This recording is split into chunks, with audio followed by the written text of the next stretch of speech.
The American Fiancée, a novel by Eric Dupont, translated from the French by Peter McCambridge, performed by Jean Brassard.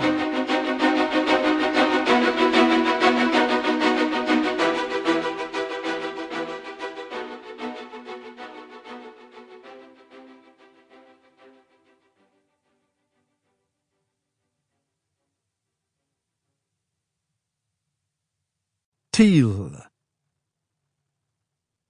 Years before her mother bundled her onto a bus bound for New York City in a blizzard, Madeleine Lamontagnes had been a little girl who loved Easter bunnies, Christmas trees, and the stories told by her dad, Louis Lamontagnes.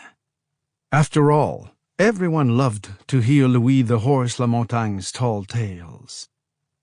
As any drinking man in Rivière-du-Loup will tell you, it was TV that killed the horse, not the combustion engine.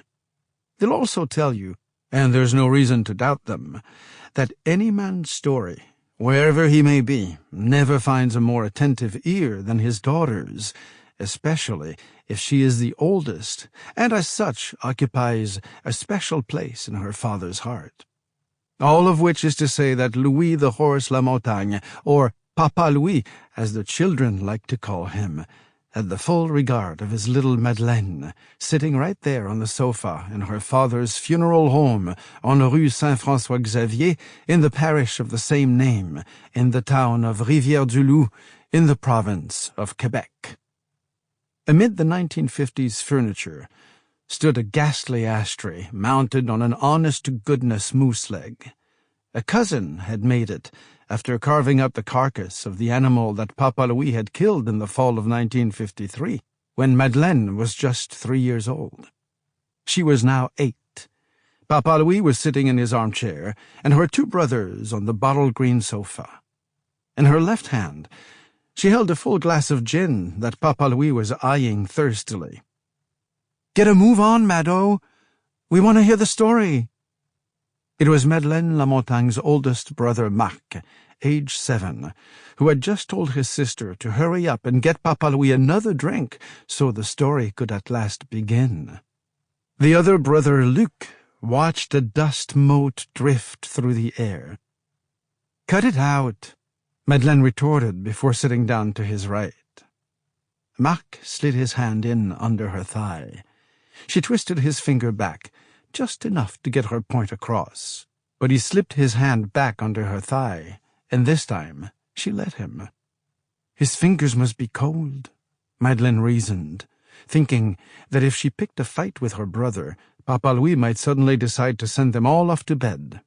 Fortunately, Marc turned his attentions away from her and watched Papa Louis knock back his second gin.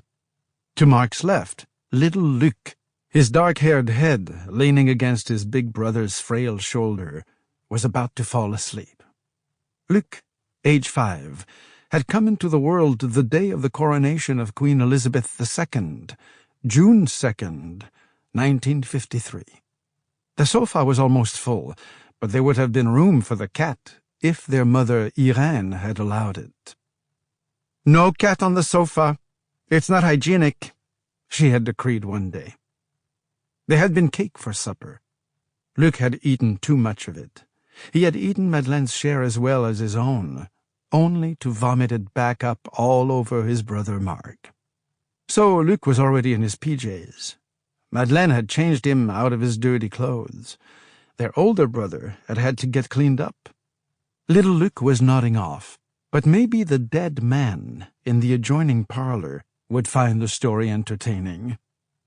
"Tell the one about the dune," whined Marc.